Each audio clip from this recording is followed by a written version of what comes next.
بسم اللہ الرحمن الرحیم۔ السلام علیکم ورحمۃ اللہ وبرکاتہ۔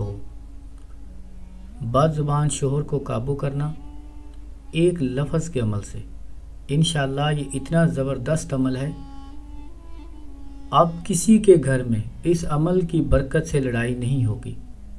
اگر کسی کا شوہر بے حد ظالم ہو، بات بات پر گالی گلوچ کرتا ہو، لڑائی جھگڑا کرتا ہو، مار پیٹ کرتا ہو، طلاق کی دھمکیاں دیتا ہو، تو اس صورت میں عورت یہ عمل کر سکتی ہے۔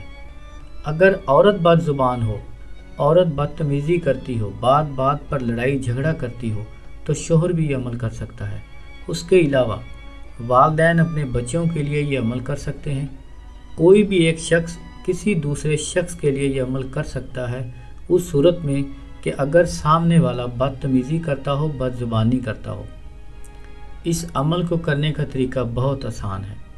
41 مرتبہ یا قابضو یا قابضو یا قابضو پڑھ کر محبوب کی تصویر کے اوپر پھونک مار دیں یا تصور میں اس کے اوپر پھونک مار دیں۔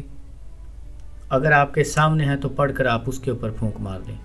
اگر یہ بھی ناممکن ہو تو آپ ہر نماز کے بعد 41 مرتبہ پڑھ کر پانی پہ دم کر کے پلا دیا کریں، تصویر پر پھونک مار دیا کریں، یا اگر محبوب آپ کے سامنے ہے تو آپ اس کے اوپر پھونک مار دیا کریں۔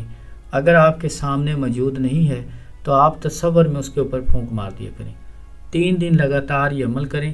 ہر نماز کے بعد 41 مرتبہ یا قابضو پڑھ کر آپ بد زبان افراد کے اوپر پھونک مار دیں، دم کر دیں۔ انشاءاللہ ان کی زبان آپ کے خلاف ہمیشہ کے لیے بند ہو جائے گی۔ یہ عمل ناجائز اور حرام کام کی نیت سے نہ کریں۔ اگر کوئی بات آپ کو سمجھ نہ آئے تو آپ کامنٹ کر کے پوچھ سکتے ہیں۔ السلام علیکم ورحمۃ اللہ وبرکاتہ۔